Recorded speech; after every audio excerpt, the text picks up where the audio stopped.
The scene opens at the Devil's Palace, another name for the Merm Demonic Alliance, where a large crowd of people has gathered, much to the surprise of a newcomer. A bearded man explains that they are willing to accept anyone, regardless of their faction or sect, and teach them demonic martial arts as long as they have talent. He wonders what fool would pass up such an opportunity.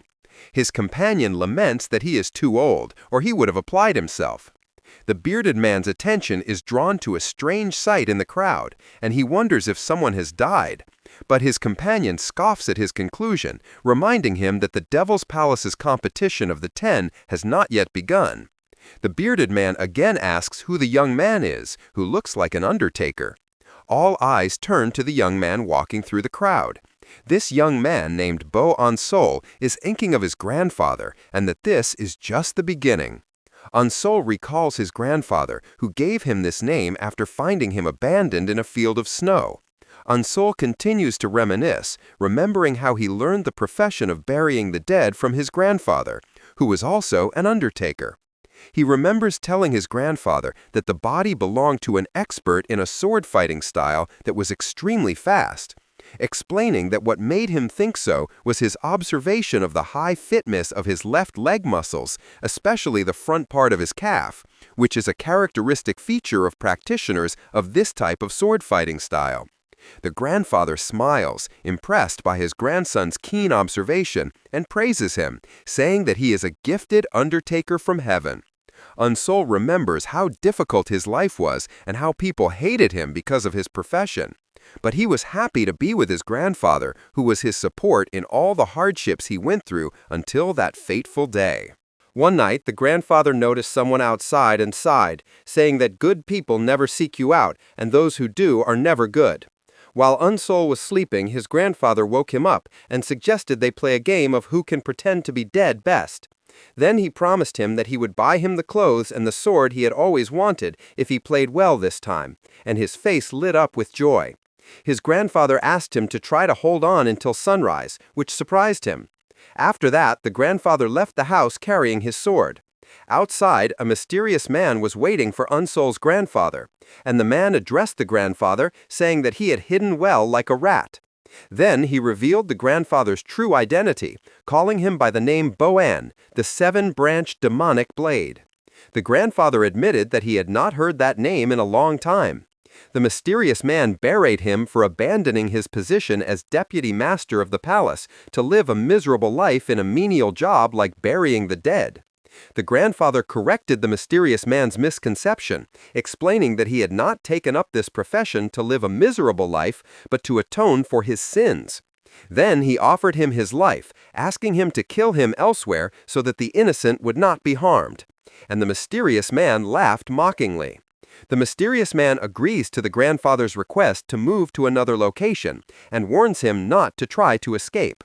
Meanwhile, Ansol is hiding nearby, and he sighs with relief, believing that the danger has passed. But he soon begins to tremble and thinks that he can no longer bear it. For although he desperately wants the official uniform and the sword his grandfather promised him, the cold has become unbearable. Ansol comes out of his hiding place and wonders where his grandfather is, who used to wait for him after their game was over, and he guesses that the law enforcement officers have summoned him again. He is angry at those men who do not see undertakers as human beings. Ansol advances in the place to be confronted by a horrific scene, and he runs quickly to find his grandfather lying on the ground with blood streaming from his eyes. Ansol screams, calling out to his grandfather, and rushes to him, asking him in shock what happened, but he only apologizes to him. The grandfather tells him that his time has come and tries to ask him not to continue in the profession of burying the dead, but he coughs up blood before he can finish his sentence. Ansol begs him to stop talking, but he insists that he listen to him carefully and asks him never to think of revenge. The crying Ansol refuses his request, saying that he cannot forgive those who did this to him. He tells him that he would rather die and go with him, reminding him of his constant words that there is no difference between hell and this world, and that he would rather be in hell with him than stay here without him. As a final request, the grandfather begs him to go far away, and tells him that he was very happy with the time they spent together. Then he breathes his last and falls to the ground. Unsol's face is filled with tears, not believing what is happening. After a while, Unal stands before his grandfather's body, which he has prepared for burial. He touches his face and realizes that his request not to take revenge was to protect him. But he decides that he cannot obey him this time. He begins to examine his wounds carefully and notices that his arms have been cut off at the same time. In a rare movement of cutting from top to bottom, he discovers that the attacker changed the movement in the middle to stab his eyes as well. Unsol deduces that this strange sword style must be from the demonic sect and identifies it as the Tianu Yoga technique. He then moves on to examine his back and finds 93 traces of the use of hidden weapons, which leads him to the conclusion that the attacker did not have help from anyone, but used a tool that could launch hundreds of hidden weapons at once. Finally, he notices a strange discoloration under his tongue and nails. Unsol deduces that this discoloration occurs when poisoned with a deadly poison that causes the flesh and blood to rot. Based on everything he has seen, he arrives at the specifications of the killer. He is a person who belongs to the demonic sect, has learned the Tianu Yoga technique, possesses a high-quality hidden weapon, and uses deadly weapons that cause the flesh to rot and the blood to spoil. And Unsol believes that there cannot be many people who fit these specifications. He looks at his grandfather's body with determination and vows that he will find the killer no matter what it takes. Back in the present, Unsol arrives at the registration office at the Devil's Palace and writes his name, Bo Unsol, from the Ganyang clan. The employees mock him, wondering what kind of rural clan Ganyang is, and they guess that he probably got scared when he saw the consent forms to give up bodily autonomy. While one of them rudely demands that he put his fingerprint or leave, Unsol bites his thumb to draw blood, to the astonishment of the employees. Unsol thinks that the moment his grandfather died, his life was shattered, and he has nothing left but the path of revenge. Then he presses his bloody thumb on the registration paper. He thinks that this competition will be his first step towards revenge. The long history of conflict between the orthodox and unorthodox sects for control of the Murdium world is then reviewed. The orthodox sects, which seek justice, are led by the Murdium Alliance, while the unorthodox sects are centered around the Devil's Palace, which exclusively worships power. The two forces maintained a balance for a long time. But the orthodox sects wanted to gain an advantage, which led to the creation of 18 martial masters known as the Greatest Good Masters. To counter this new threat, the Devil's Palace decided to devise a way to enhance their power as well, and their plan was to create the 10 Demon Lords. This offer, which required the selection of 10 geniuses, regardless of their previous affiliations, and teaching them the martial arts of the 10 demonic sects, attracted many young people who headed to the Devil's Palace.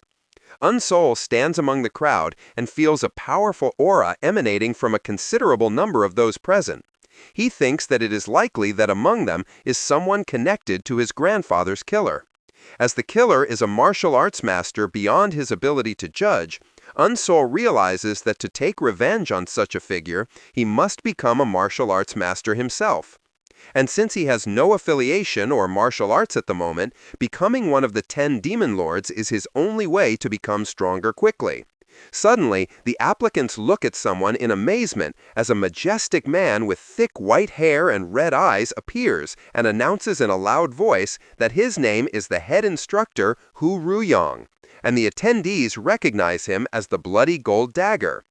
Head instructor Hu Ruyong continues his speech, explaining that this place is to discover the greatest geniuses from among all the demonic sects, and that only those who pass all the tests prepared for them will become candidates to become one of the 10 Demon Lords.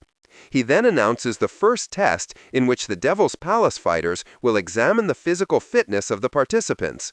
The test begins, and the examiners examine the muscles and bones of the applicants with their hands, which puzzles some participants who are expecting a competition or a fight. Unsol notices that those who pass this examination are directed to the next place. When it's Unsol's turn, one of the examiners approaches him, and after touching his arm, he shows signs of shock and despair and thinks to himself that this young man is finished. Although he is surprised that someone with Unsol's physique is even participating, he feels a real, unmistakable killing intent emanating from him, but he still decides that he cannot let him pass. Unsol is not surprised by the result, as he was aware that all he had learned so far was how to care for corpses and that he could not pass a test based on physical fitness for martial arts. However, he believed that this was not the end. After the first test is over, one of those who failed cries out, protesting that the test is not fair at all, wondering what the point of holding a competition is in the first place if physical fitness is all that matters. The head instructor replies, explaining that muscles and bones are the most important thing for learning martial arts, and that they held this competition to select talented people from different regions. He then scolds him for daring to complain when he could not even pass the simplest standards. The instructor reassures them that there is no need to worry and announces that in the second test he will personally choose those who can learn martial arts well despite their weak physical fitness.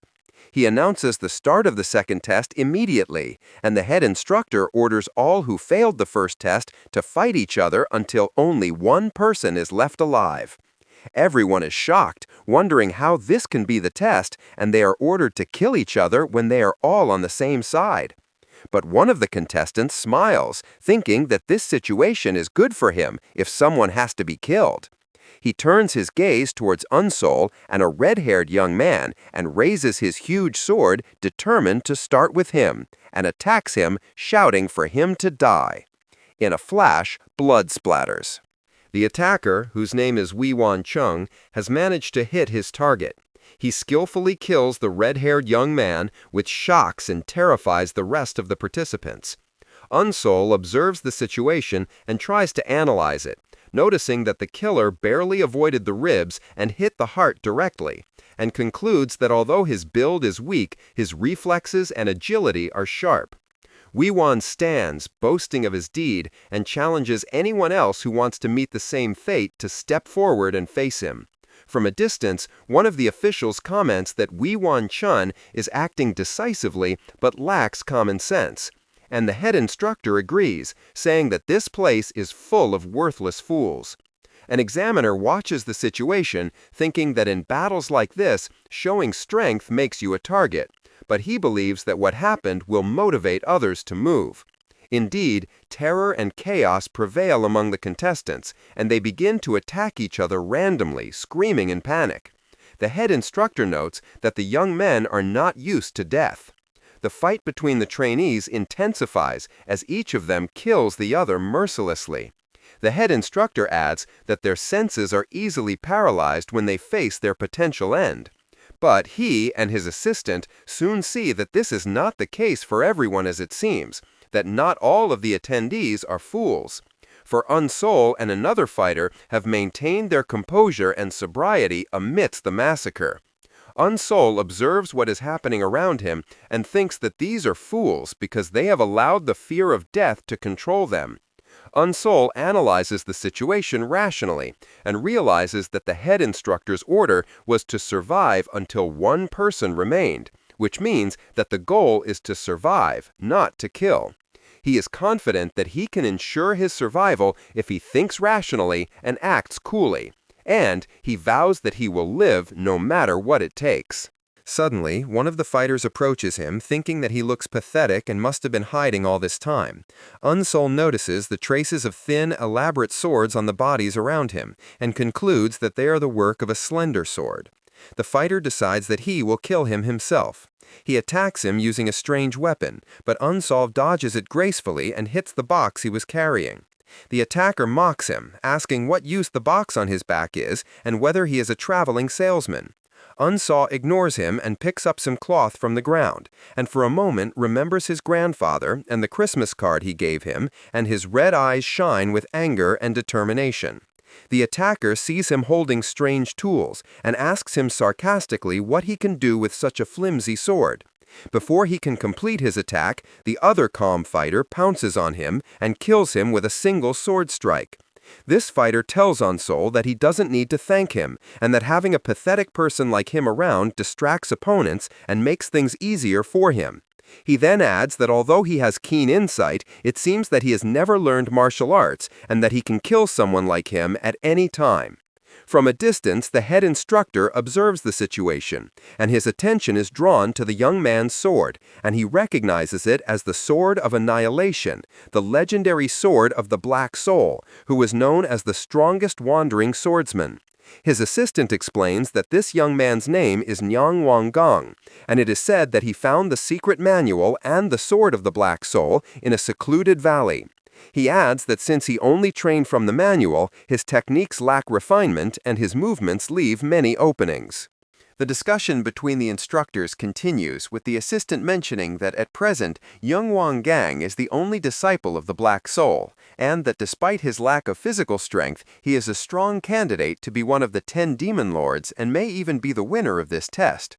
The head instructor agrees, adding that although Wang Gang is still a novice who is not worthy of carrying the Sword of Annihilation, there does not seem to be anyone stronger than him among those present unless something completely unexpected happens. After a long time, in the end of the fierce battle, only 2 people are left alive in the arena full of corpses, young Wang Gang and Unsol. Wang Gang stands in the training ground and expresses his surprise that Unsol is the one who managed to survive until the end. He then turns to him and challenges him, saying that if he kills him, he will also become a candidate to be one of the 10 demon lords and invites him to attack him. Unsol looks at him calmly and thinks that although he realizes that Wang Gang is the strongest here, he has already discovered his weakness and he is confident that he can win against him. After studying his fighting style from the corpses he left behind, Wang Gang jumps up from his place and sarcastically offers to test his skills a little, then launches a violent attack on him. Unsol dodges his successive blows with skill, so he only suffers superficial wounds. Wang Gang mocks him, saying that all he is good at is clumsy dodging and that it is impressive that he has held out so far. The head instructor and his assistant watch the fight, and they notice that although Unsol seems to be getting beaten up helplessly, he is actually moving his body at the last moment of each blow to avoid receiving a fatal injury. The head instructor realizes in amazement that Unsol has memorized Wang Gang's attack patterns by examining the corpses, and he admires his amazing level of observation. Unsol addresses Wang Gang calmly despite his blood and tells him that his sword techniques are pathetic and that after all this barrage of attacks, all he has done is cut his flesh, and his words shock him. The instructors are amazed at his audacity to provoke him. Realizing that despite his good dodging, launching a counterattack is a completely different matter, especially with his slender body, which will make it difficult to deliver an effective blow. Wang Gang is angered by his words and tells him that he was planning to let him live a little longer, but his arrogance has made him decide to grant him his wish to die quickly.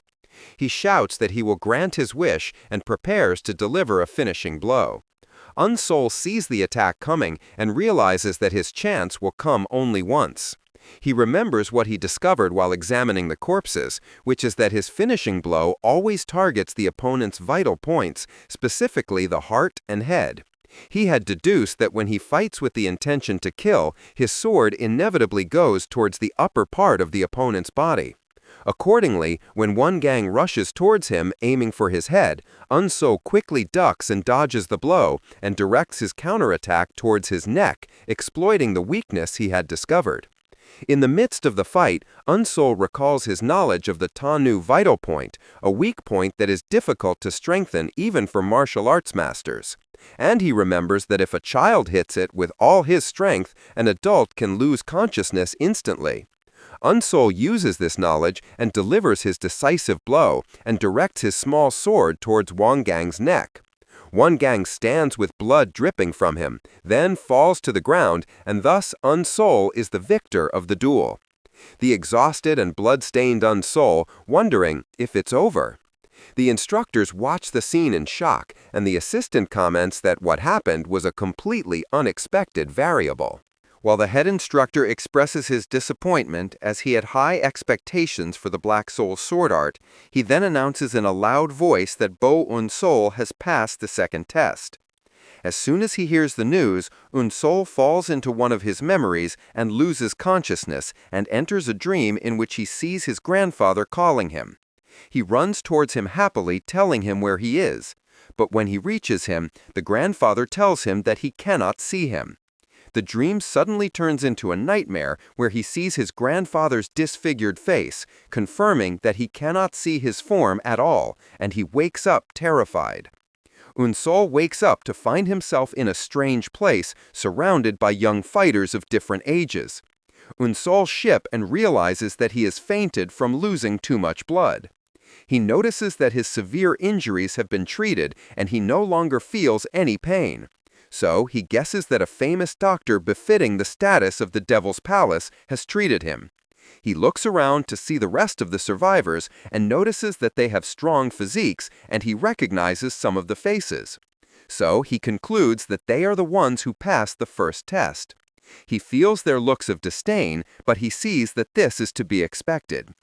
The ship's door opens and everyone is told to get off, and one of the officials announces that they have reached the next test area, which is Hell Island.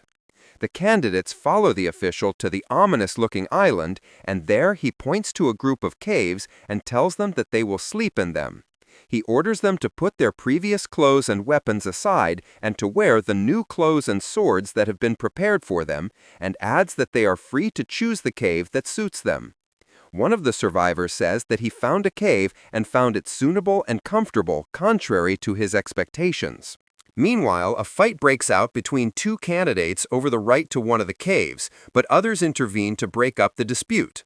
Unsol watches them and thinks that these people have no idea what happened in the second test and that they are all complacent and relaxed. He also notices that many of them were wearing expensive clothes, and he wonders if they are all from prestigious clans. Unsol reflects on what happened and concludes that the second test was a way to get rid of people who could be easily killed. Meanwhile, the official who supervised the distribution of the caves approaches him and blames him for his slowness and urges him to hurry up and choose. The official thinks to himself that although Unsol's sharp gaze caught his attention, he did not expect his survival, and he is now curious to see his next decision. Unsol points to a dark and unattractive cave, announcing that he has chosen it. The official mocks him, saying that he has chosen a place that suits his shabby clothes and that he is disgusted. But the official is impressed by his choice and thinks that he is a true genius. As he knows that although the entrance to the cave looks small and dirty, the inside is spacious enough for training, and its small entrance makes it easy to defend against intruders. The official sees that most people avoid this cave because of its entrance, but Unsol was able to assess the situation accurately and then asks him to prepare for the next stage. After everyone has put on the new uniform, the official begins to explain the next task. He explains that Hell Island has 10 facilities for teaching martial arts, and in each building they can learn the martial arts of one of the 10 demonic sects. He adds that one is free to learn them all or focus on just one, and that they have complete freedom to organize their schedule, whether by sleeping, playing, learning martial arts, or training on their own. This surprises Unsol as he remembers the brutality of the second test, and he cannot believe that they will be left to train in peace. Soon the survivors begin to wonder which martial art they should learn first, and most of them agree on the Fire Rain Sword sect, which they have heard is the strongest. Everyone rushes there. Unsol watches them, thinking that he has also heard that they are the strongest among the demonic sects and that learning their martial arts would definitely be useful. But he decides that this is not for him, as he has never learned any martial arts before, so he does not need to start with the strongest arts. Unsol thinks about what he really needs now and takes a different path. Unsol moves in the direction of one of the martial arts training facilities. Unsol arrives at an old and dilapidated building and recognizes it as the Wandering Beast Pavilion. He remembers that the reputation of this pavilion has deteriorated so much that it is barely counted among the 10 demonic sects, and that the only reason for its survival is its history of graduating a considerable number of the strongest martial arts masters of their time. He also remembers that his grandfather had told him about them. Unsol decides to train here, but as he advances, he notices that the ground in front of him is moving. Suddenly, a man's head emerges from the ground. The man introduces himself as Sa Wu, the master of the secret wing of the Wandering Beast Pavilion, and asks him if he has come here hoping to become one of the 10 demon lords. Unsol stands before him and answers respectfully, confirming that he has come to learn the martial arts of the Wandering Beast Pavilion. Sa Wu looks him up and down, then laughs and orders him to leave so as not to hasten his death, announcing that he has no intention of teaching martial arts, especially to someone who looks as fragile as him. Unsol replies to Master Sa Wu with confidence, explaining that he heard that if he learned the martial arts of the Wandering Beast Pavilion, he would gain the ability to survive anything.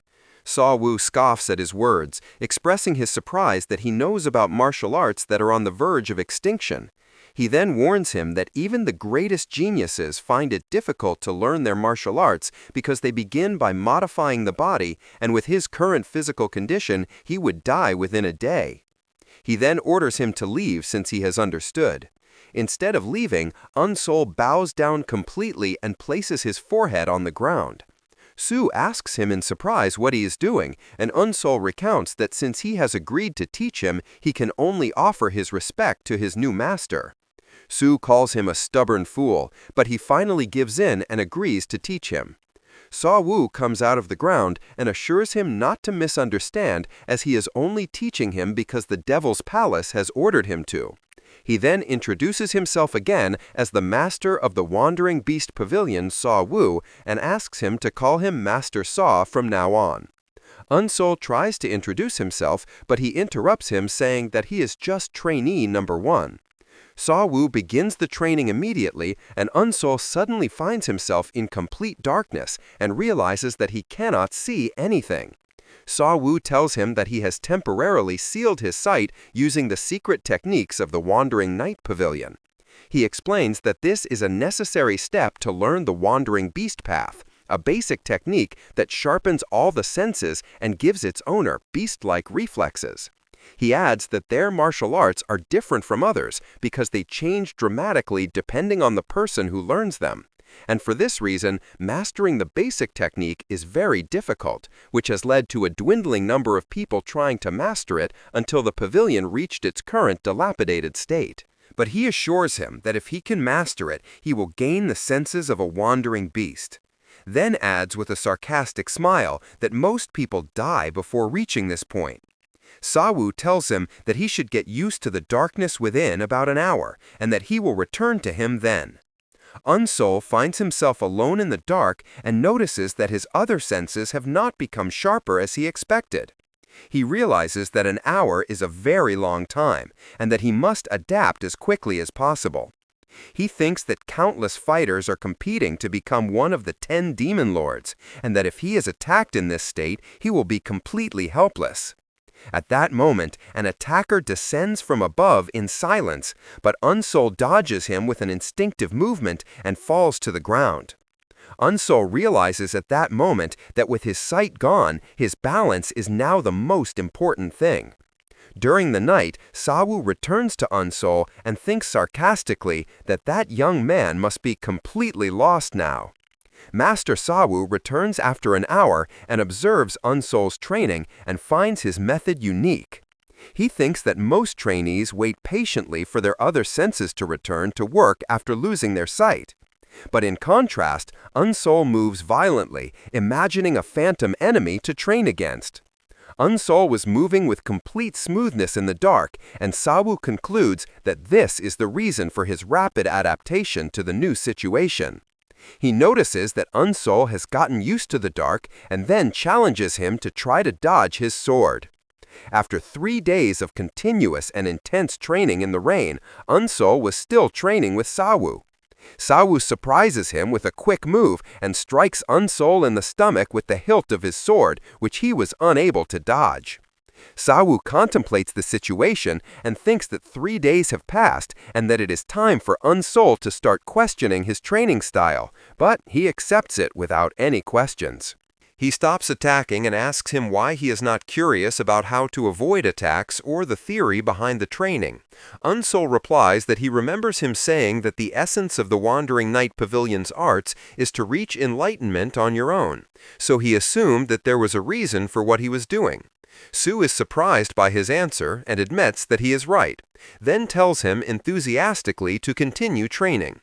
During the training, Unsol reaches a new stage of awareness and feels that he can see the path of the coming sword. But he also realizes that he cannot dodge the next attack, so he decides to block it instead. Unsol succeeds in blocking Sau's attack, which surprises him, and he wonders how he was able to block the silent attack. After only 3 days of training, Unsol falls to the ground exhausted and notes that he couldn't even block the attack properly. Sau approaches him, then offers him a drink from a bamboo flask, and Unsol thanks him. Unsol drinks and is surprised that it is not water, as he feels a huge energy flowing through his body as if the blood he had lost was returning to him. Sau tells him that this is the superior spring spiritual water that he has been saving all his life, but he doesn't feel like he is wasting it on him. Sau thinks to himself with great excitement that he has finally met the genius he has been waiting for all his life. At another time, Unsol's training continues, as Sau challenges him to try to block his attack again. Sau continues to attack Unsol with strong and successive sword strikes, but Unsol was dodging the attacks with difficulty.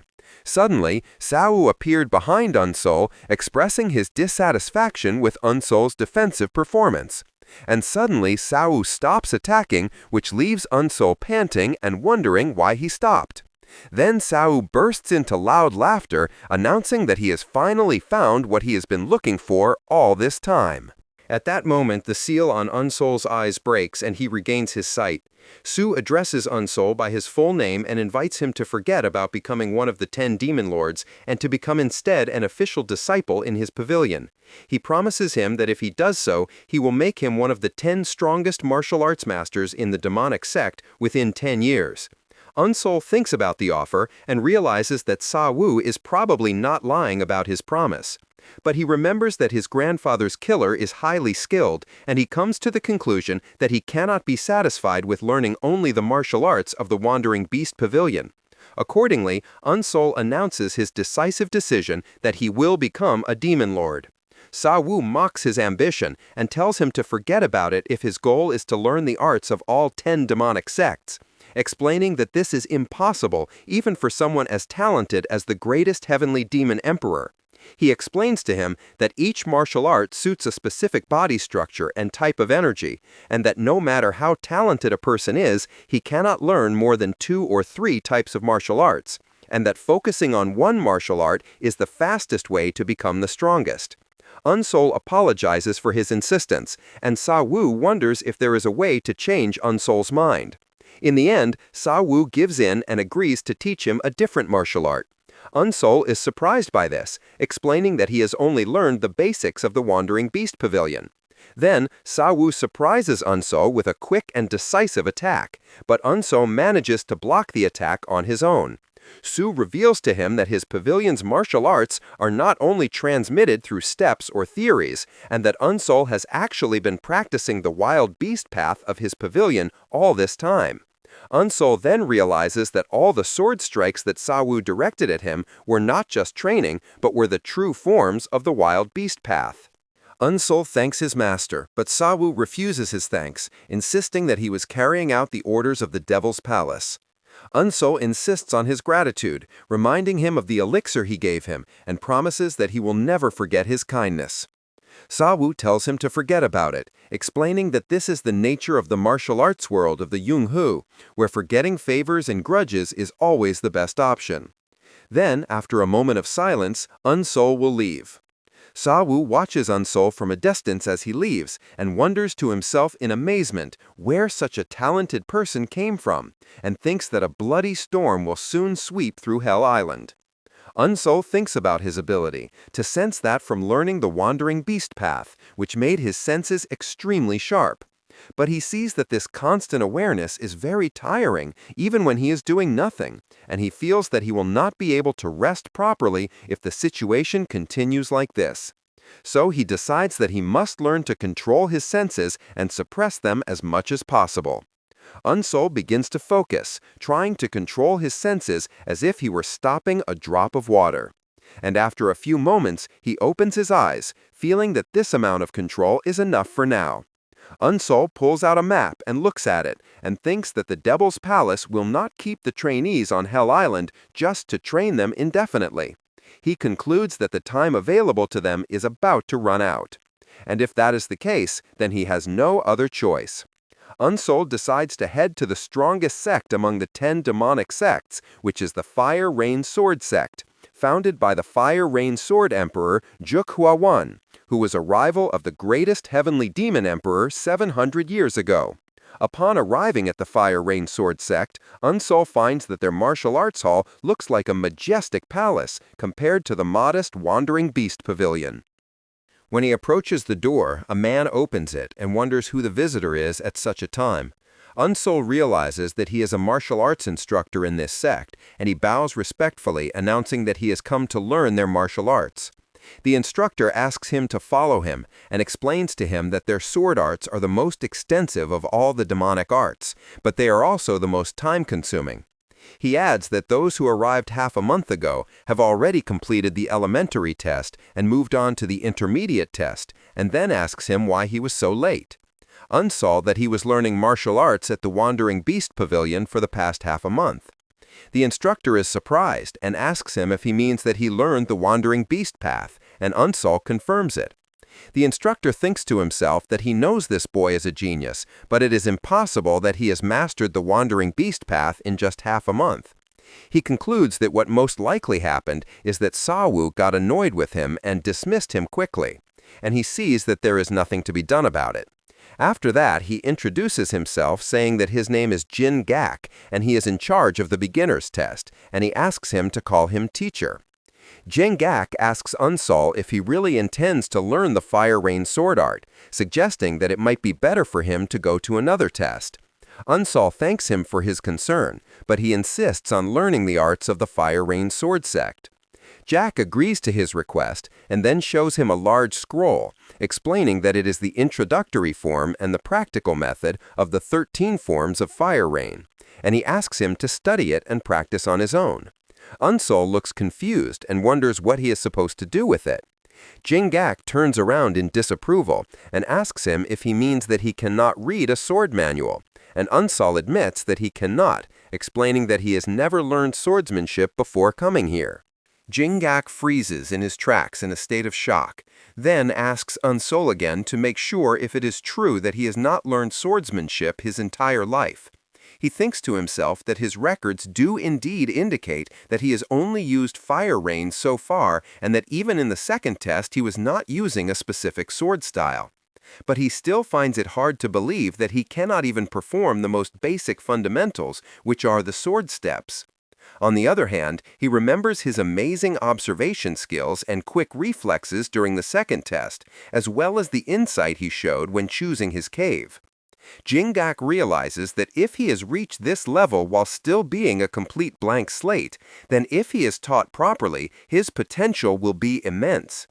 Jin Gak changes his strategy and suggests that even if he cannot see the sword steps, he can read, and he asks him to read what is written on the scroll. Unsol reads the words aloud: complete relaxation of the body, a smooth flow in one entity, and then repeats the first part about relaxing the body. Jin Gak explains to him that this means that he must relax and use his body flexibly when performing swordsmanship, with a special focus on relaxing his torso and waist. Unsol tries to apply the instructions, and he bends into a strange position, and Jin Gak thinks that it is ironic that he has to teach such basics in a place dedicated to choosing the 10 demon lords. He asks him to stand properly again and corrects his posture, explaining that when his body is tense, his torso is also tense, and that he must control his mind and relax it so that everything flows smoothly in one motion. Unsol responds immediately, and his stance stabilizes. Jin Gak is surprised by the speed of his understanding and correction of his posture. As soon as he spoke, he tells him with a satisfied smile that his stance is now sufficient and that he would teach him the 13 forms of Fire Rain immediately. Jock begins to explain the movements to him and unsolits them with amazing accuracy and speed. Jing confirms his suspicions and realizes that this boy is truly talented. After the training is over, he tells him that he must now imagine an enemy in front of him and use the 13 forms of fire rain, explaining that this is the test that will qualify him to move on to the intermediate hall, and that its purpose is to see the sword intent inherent in his basic movements. Unsol realizes that the opportunity he has been waiting for has come sooner than he expected, and that he must prove himself here and now. He closes his eyes and focuses, imagining an enemy he must defeat. He suddenly opens his eyes and unleashes the first technique of the 13 forms of fire rain, the unparalleled cyclone. Jingok watches him with interest, and Unsol continues with the second and third techniques, the floating misty clouds. Jingok looks on in amazement and wonders if what he is seeing is really the forms of fire rain. He remembers that the floating misty clouds technique is supposed to be a soft and graceful sword technique, similar in its movement to the movement of clouds and the spread of mist. But the way Unsol uses it is strangely sharp and deadly. Jingok wonders in amazement if Unsol is consciously changing the movements, as changing the basic movements of a sword technique that has been passed down through generations is something that only a great master can do. He notes that these modified sword movements are filled with a violent killing intent, as if he were facing the enemy of his master or parents. He thinks that the fighting style of the Fire Rain sword sect, which is considered the orthodox path among the sword paths, has changed in this radical way, and he wonders what kind of life Unsol has lived to carry all this. At the same time, Unsol feels strange as well, as he notices that the flow at his fingertips changes the sword paths as he wishes. He wonders if the Wandering Beast path is the reason for this, and he realizes that the more he uses the forms of fire rain, the sharper the senses he has acquired from the Wandering Beast path become. He thinks about fully integrating the two styles, but he hesitates, realizing that if he does so, it will produce a completely different swordsmanship style and will not be the 13 forms of fire rain required for the test. He decides that he must hurry and return to the basics of the original sword. Suddenly, the image of the enemy in his mind becomes clearer, and he freezes in place when he realizes that it is the bastard who killed his grandfather. Unsol's anger flares up, and he rushes forward with all his might, unleashing the 7th technique of the 13 forms of fire rain, the Heart of the Four Seas. He launches a fierce attack, but the opponent dodges it. Unsol realizes that his imaginary opponent is faster than anyone he has fought so far. Then he begins to imagine the opponent attacking him. He decides that he cannot give him any opportunity to attack, and that he must use all the remaining techniques he has at once. He pours all his strength into his attack, executing a series of devastating blows. But the opponent blocks all his attacks and cuts off his hands. Unsol imagines the attack, cutting off both his hands without being able to avoid the attack or even block it. After the attack is over, Unsol stands panting, having completely exhausted his energy. Jingok watches him and thinks that in the end he has lost to his enemy. But he approaches him and tells him that he has passed the test, and he looks at him in confusion. Jingok explains that what is being tested in the elementary hall is the trainee's understanding of the sword and his ability to execute the 13 forms of fire rain in a real fight, and he assures him that he has definitely proven that.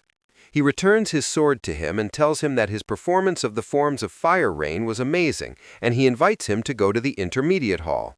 Unsol thinks about the teacher Jindak and realizes that it must have been annoying for him to teach someone who knows nothing about swordsmanship, but he still taught him and showed him everything step by step.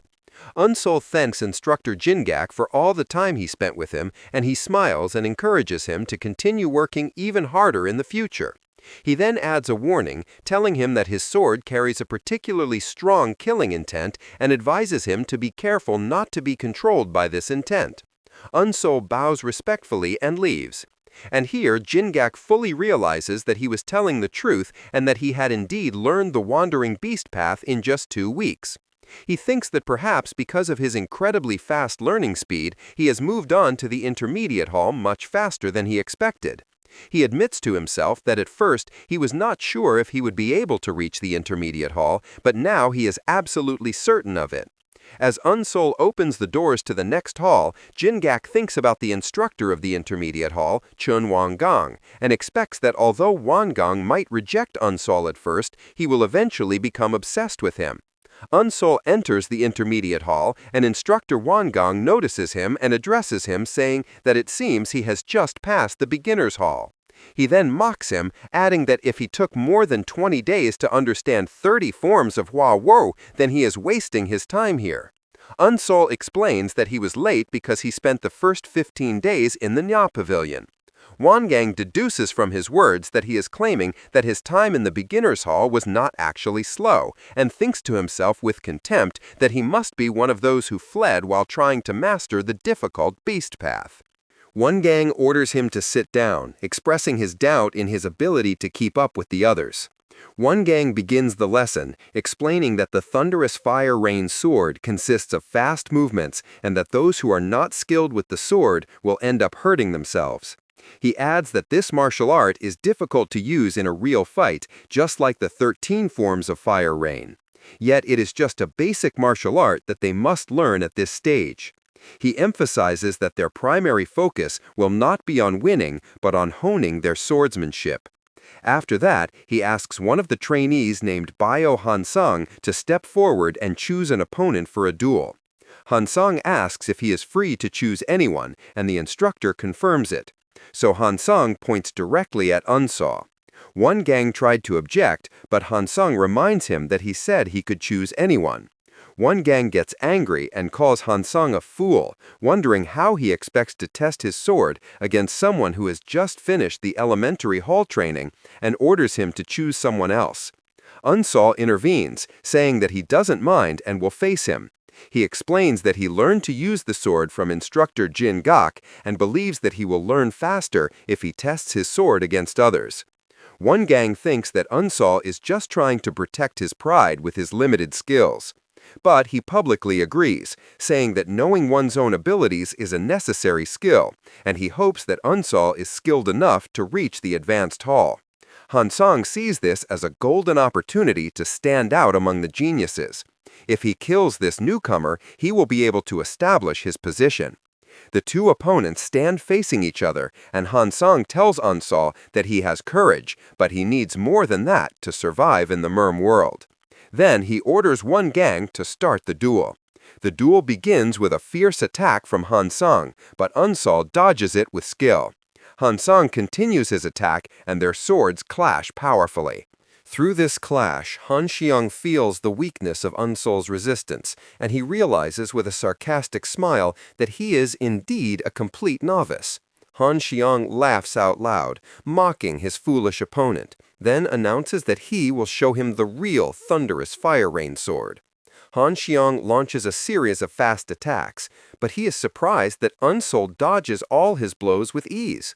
From a distance, instructor Wangang watches the situation and thinks that Bio Hansang is not skilled in using the sword. In contrast, he notices that Unsol not only dodges the blows with speed, but also seems to predict every move, which raises his suspicions about the possibility of him having learned the Wandering Beast path. Wangang dismisses this idea, realizing that although the Wandering Beast path is the basic martial art of the Wandering Beast Pavilion, it is extremely difficult and can only be mastered by the most skilled masters. And it is impossible for anyone, even a genius gifted from heaven, to learn it in just 2 weeks. Wangang decides that he cannot judge Unsol's skills just by his dodging, and that this duel is meant to test his skills in using the sword, not his reflexes. Unsol stops dodging and begins to counterattack using the 13 forms of fire rain, which shocks the rest of the trainees. Han Xiang scoffs at his opponent's use of a beginner's technique and thinks that he can dodge it with his eyes closed, but he notices that Unsol's version of the technique is slightly different. Han Xiang is surprised when Unsol's blow penetrates his defense and hits him. Han Xiang becomes furious, wondering if Unsol has been hiding his skills all this time and is using a modified version of the forms to mock him. He guesses that Unsol is doing all this to attract the instructor's attention and move on to the advanced hall immediately. Han Xiang realizes that if the situation continues like this, he will be the one who looks like a fool. He shouts in anger, declaring that he will be the one to go to the advanced hall and unleashes his clan sword, the Asura sword style, using its deadly technique, the blood-shattering strike. Instructor Wang Gong notes that this is a deadly move from the Asura sword sect, but he is impressed by Unsol's composure as he did not lose his balance in such a situation, which makes him reconsider the possibility that he has indeed learned the Wandering Beast path. Han Yang continues his fierce attack, shouting that this is the end of Unsol, and uses his own special technique, the protective bloody wind moon, and the two swords collide in a massive explosion of energy. The remaining students and the instructor look on in shock, while Unsol remembers using the 13th and final form of the fire rain forms, infinite and boundless. The duel ends with Han Yang falling to the ground with blood streaming from his mouth. The students wonder in horror if he is dead. Unsol calmly sheaths his sword. Instructor Wang Gong confirms to himself that Han Yang is indeed dead, having received a precise blow to a vital point. Wang Gong asks Unsol if he was always a disciple of the Wandering Night Pavilion, and Unsol denies it.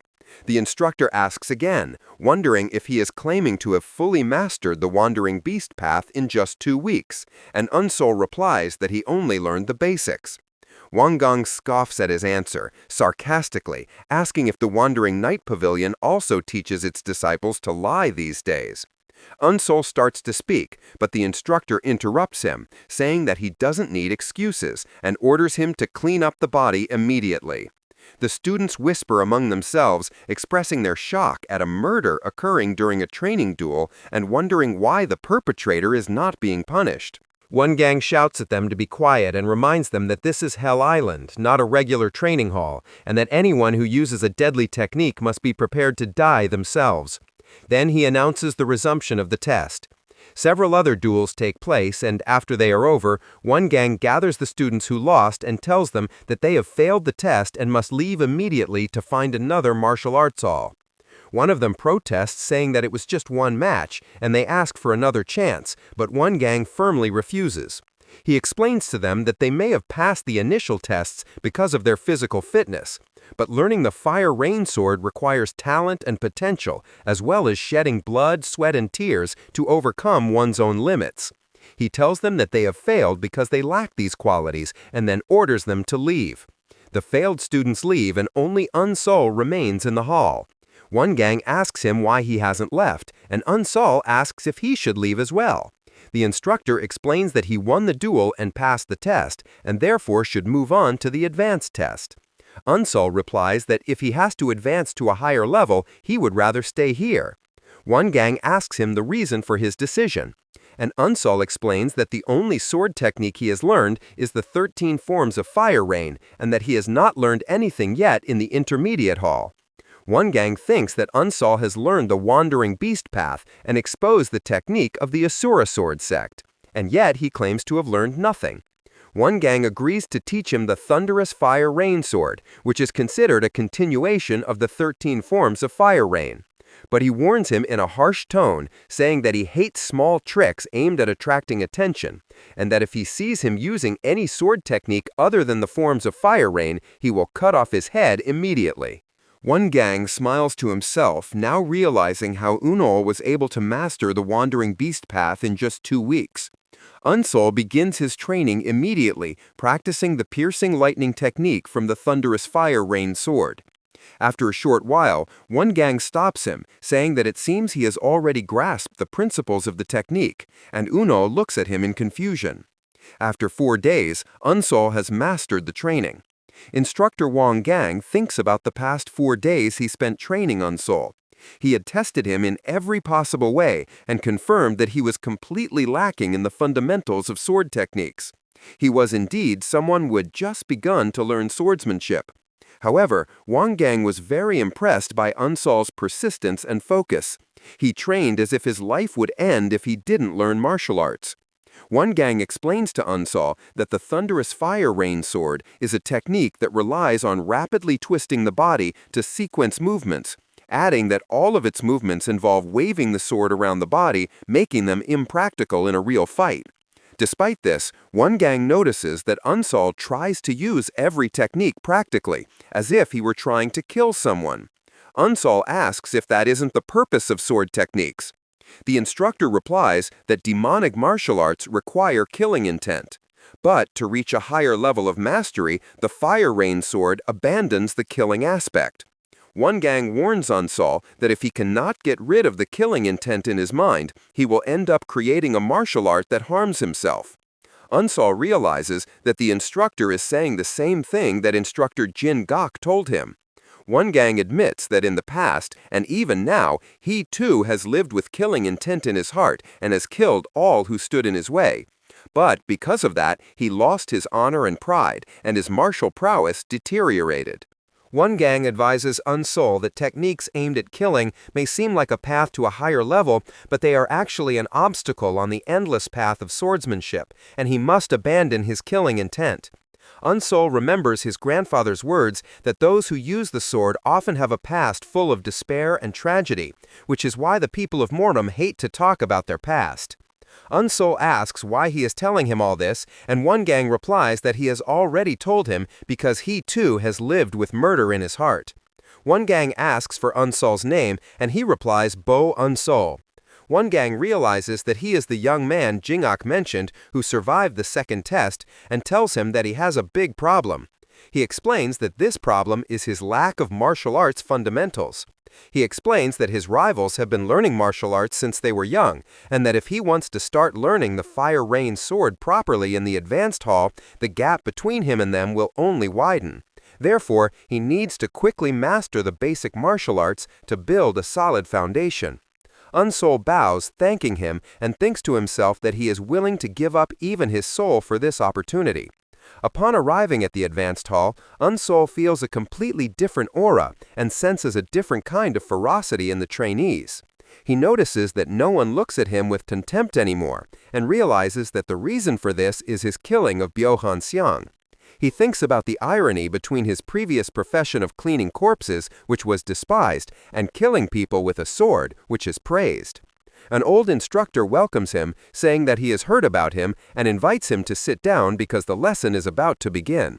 The instructor announces that because there is a new trainee, he will explain the central reading of the Fire Rain Sword in addition to the 7 teachings. He explains the basic principles. Power must be balanced in every part of the body.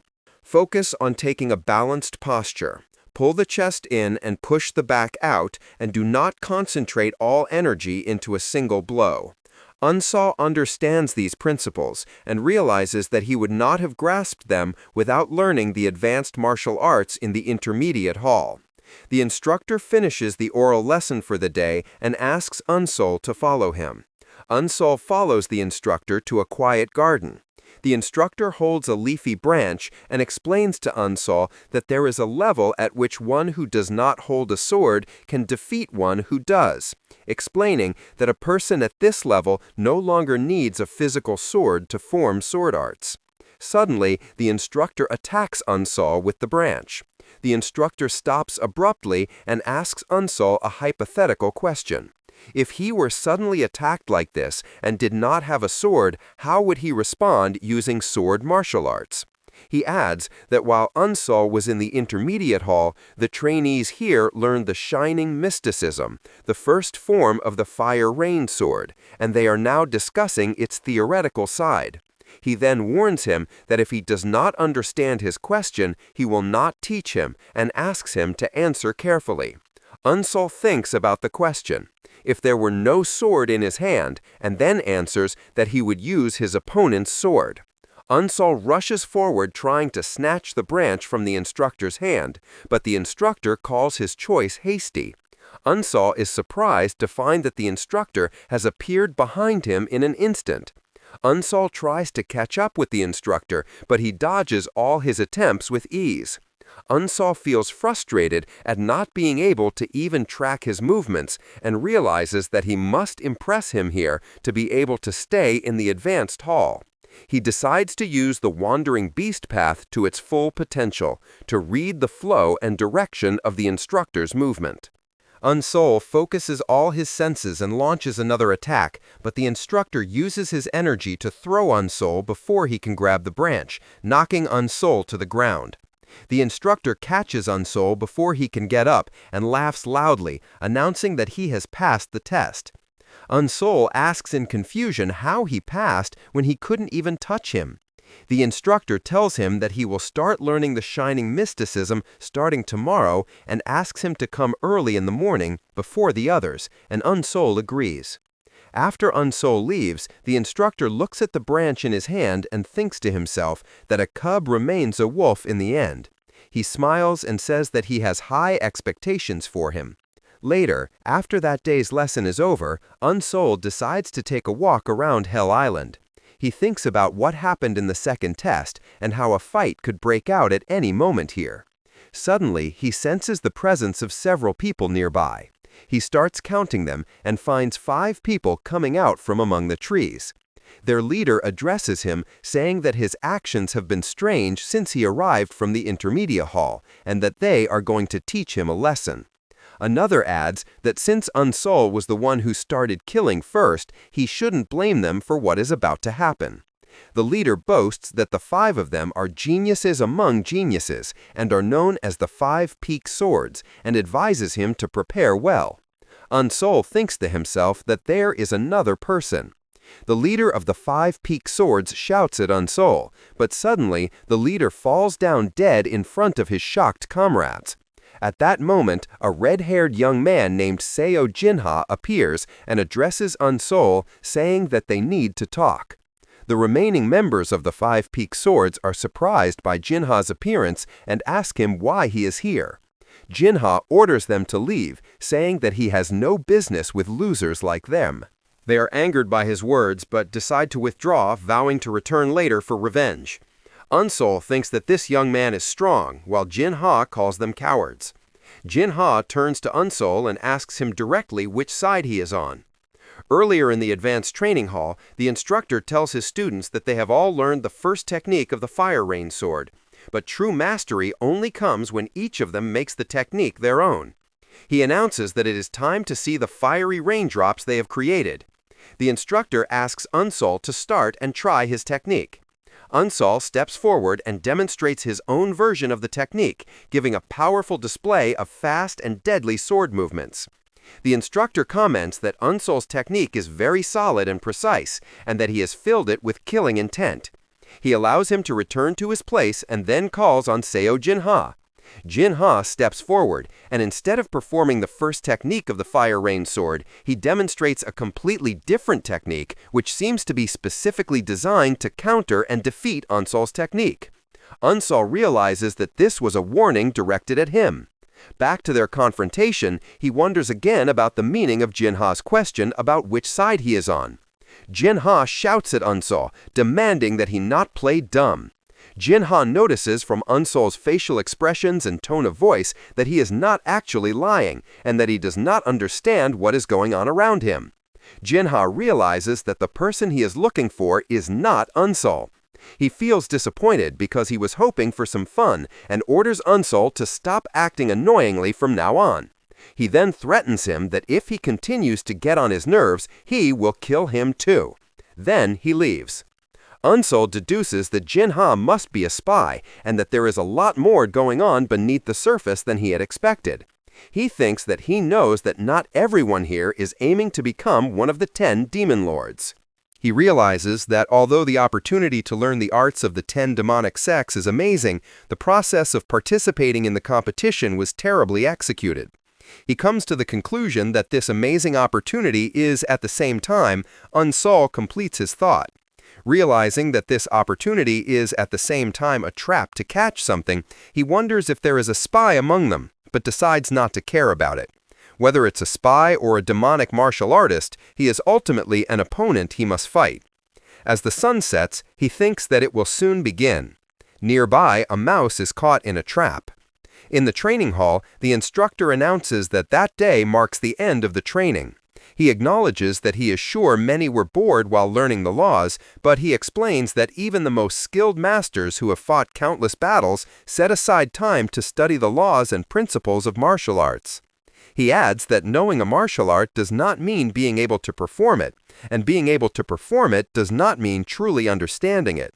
He expresses his belief that the analysis of the laws he has taught them will serve as a starting point in their journey in the Muram world, and then wishes them good luck. Suddenly, a bell rings and a voice echoes throughout, and the instructor announces that the time has come and orders everyone to head to the rocky mountain in the center of the island. The trainees gather at the mountain, where head instructor Hook Ryun confirms that everyone has arrived. Ryung Young announces the start of the third test and explains that they must kill each other until only 10 of them remain. He tells them that they can hide or run as they please, but they will not be able to do so forever. As time passes, the areas where they can stay will be restricted, and anyone who is in a forbidden area will be killed by killing demons. Unsol feels the strong killing intent emanating from these demons and realizes that they must be amazing martial artists. One of the trainees asks if they are allowed to attack the killing demons. Ryun laughs out loud, expressing his pleasure at seeing candidates with such high goals. He confirms that they can, of course, fight them and even kill them if they can. He then reveals an amazing reward. Anyone who kills a killing demon will immediately become one of the 10 demon lords. The trainees realize that this means that killing one demon is harder than killing all the other participants. Ryeonong reminds them that they can ally with each other or set ambushes for each other, and shouts that they must kill at all costs if they want to, as this is the path to becoming one of the 10 demon lords. As soon as the test begins, the trainees scatter in all directions. Unsol, realizing that he needs to move fast. He knows that he has attracted the attention of many trainees so far, and that if he doesn't get away immediately, there is a high probability that he will be attacked by a group as happened before. Unsol decides that he must first reach a safe place, and the safest place for him is the Wandering Beast Pavilion. He sets off at full speed towards the familiar building. On his way, he notices that the texture of the ground has changed. Suddenly, he feels that someone is coming. A wounded young man appears, running and shouting for help, saying that someone is trying to kill him. The young man offers to reward Unsol if he helps him, and Unsol wonders if this is a trick, but he sees that the young man's wounds are real. Unsol senses 3 people chasing him and wonders if they are a team. He doesn't want to get involved, but he realizes that this young man's presence here will reveal his location. At the last moment, Unsol pulls the young man with him into a hidden hole in the ground. The 3 pursuers arrive at the spot and wonder where their prey has gone, insisting that he couldn't have escaped already. The leader decides that he will definitely kill that bastard and orders his companions to move and search for him because he couldn't have gone far. After they leave, Unsol and the young man emerge from the hole. The young man thanks Unsol, saying that he survived because of him.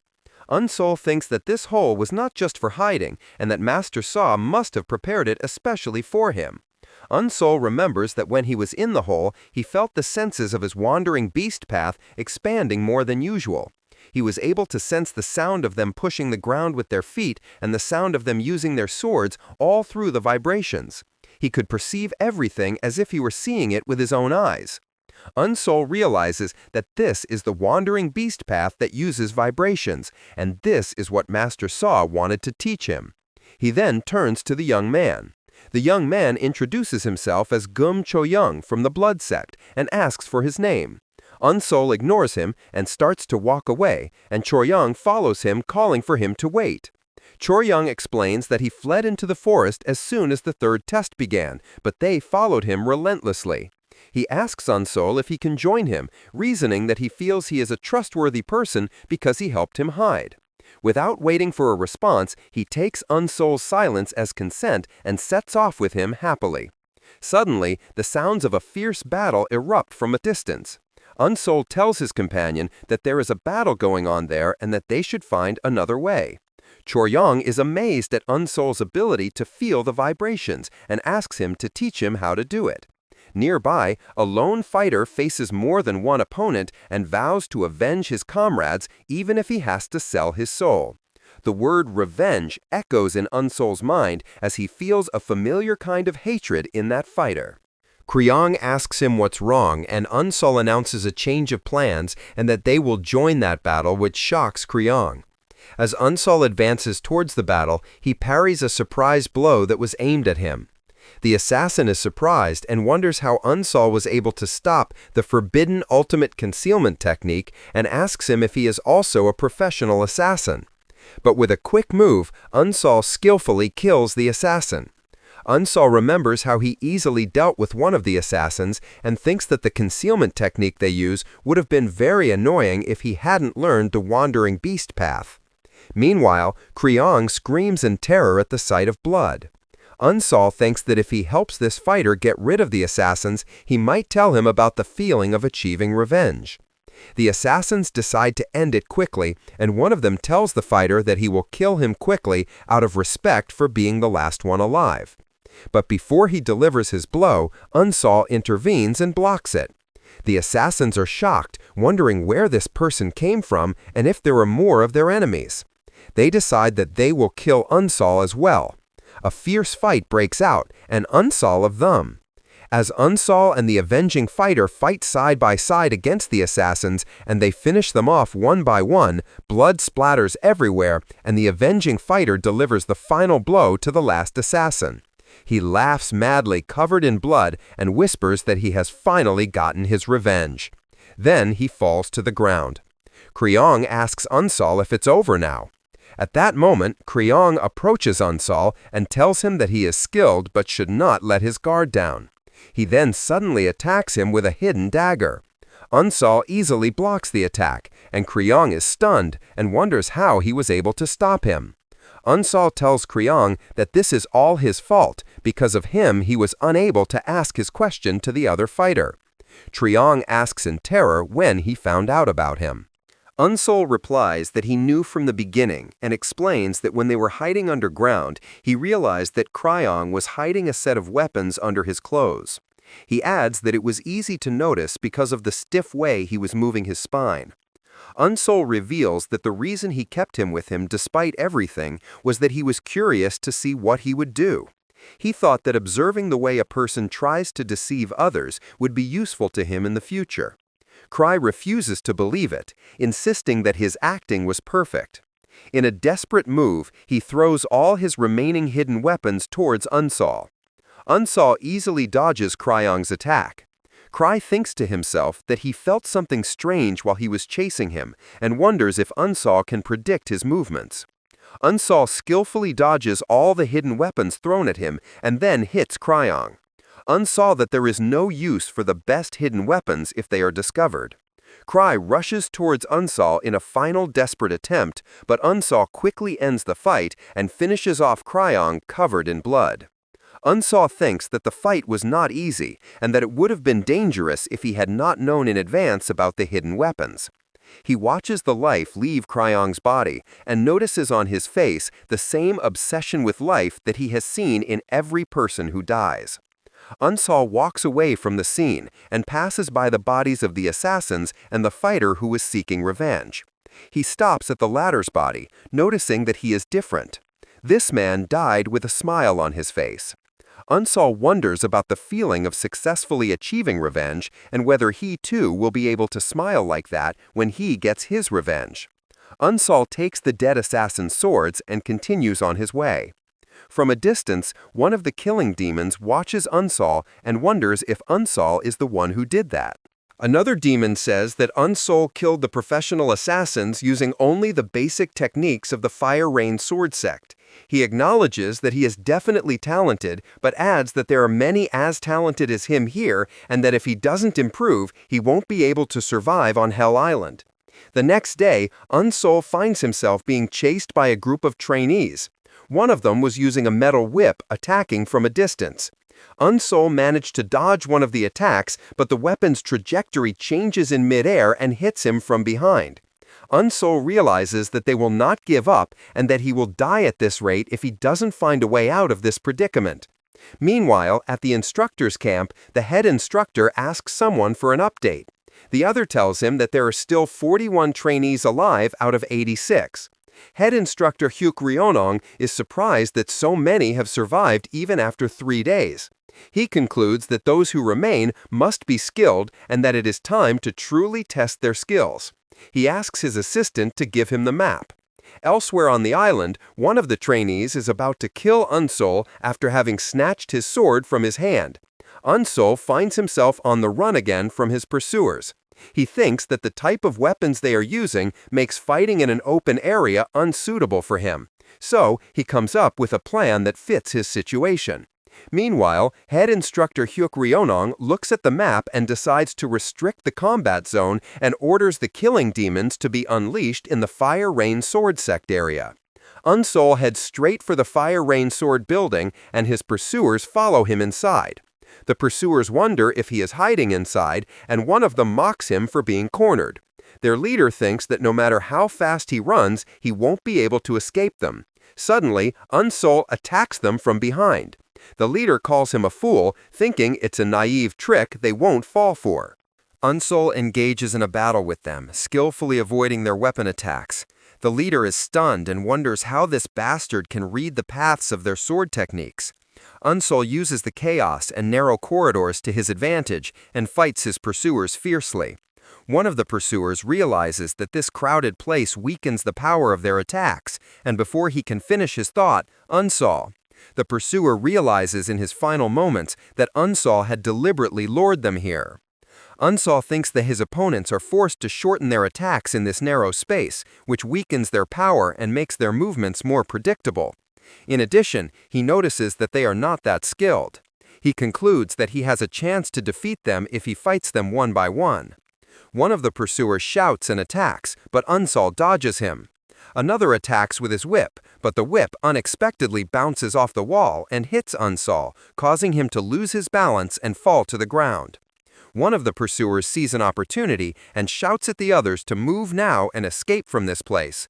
But before the pursuer can escape, he suddenly stops.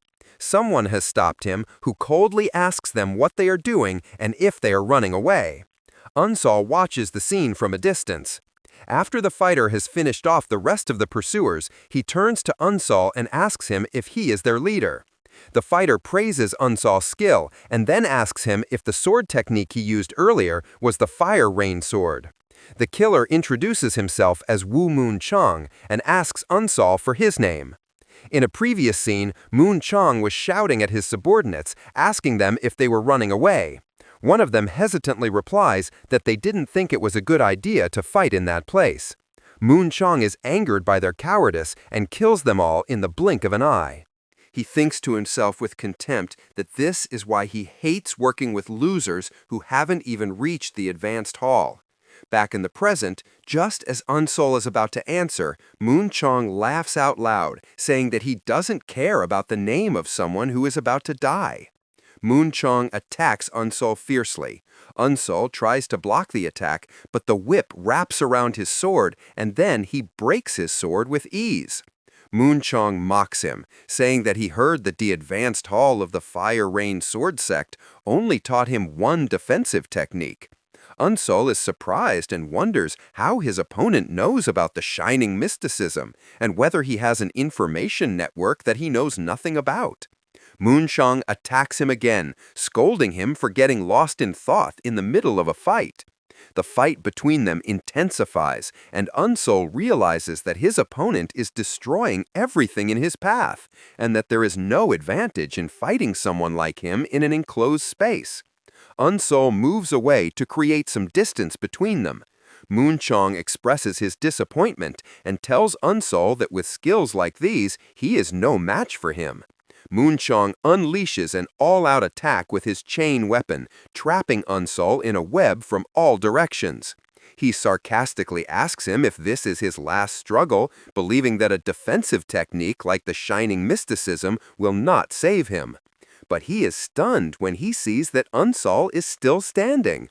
Then Unsol managed to break free from the web that Moon Chong had woven with his weapon. Moon Chong laughs and vows to kill him soon. Unsul analyzes the situation and realizes that he can block the attacks using the shining mysticism, but he cannot generate enough power to stop them completely. At that moment, he remembers his training and realizes what he needs now: destructive power capable of penetrating steel. Unsul focuses his energy and then unleashes a massive attack that completely surprises Moonchong and shatters his defense, leaving him in a state of shock. Unsul stands panting after the battle as he remembers how he countered Moonchong's attack with a massive explosion of energy, unleashing the technique of unparalleled lightning and thunder, a devastating technique that completely annihilates his opponent. Unsul thinks that this technique indeed possesses immense power, as the instructor said, but he coughs up blood, realizing that it is too advanced for his current level and that he cannot use it freely. He is relieved that he won, but he sees that the battle took too long and that the restricted zones will soon change, so he must move. Suddenly, he senses the presence of someone else and wonders why he is in this place, and he freezes in place when he sees a killing demon standing in front of him. Unsul wonders why a killing demon is here and whether this area has become restricted during his fight. He concludes that he didn't end up here because he ran away from a fight and wonders if he will be allowed to leave peacefully.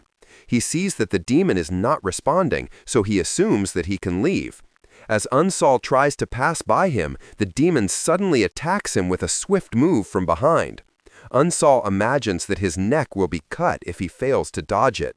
Unsul dodges the attack at the last second and realizes that if it weren't for the wandering beast's path, he would have surely died, as he couldn't even sense his opponent's presence as he swung his sword. Unsul prepares for the confrontation and thinks that he should not be deceived by his opponent's calmness, and that if he tries to move, the demon will attack him immediately. Unsul remembers a lesson he learned from Sawu, which is that when a predator hunts a prey, the prey is not easily caught even though the predator is faster. And the reason for this is that the prey moves in a zigzag path. But predators always succeed in their hunt because they attack the moment their prey moves. Unsul wonders how he should face such an opponent and remembers the rest of the lesson. If the predator attacks based on timing, then the solution is to make his movements completely unpredictable. Unsul decides to apply this strategy. He starts by moving in a predictable zigzag path, then uses the wandering beast path to dodge the expected attacks, and finally, he seizes the right moment and creates an opening in his opponent's defense with a completely unexpected move.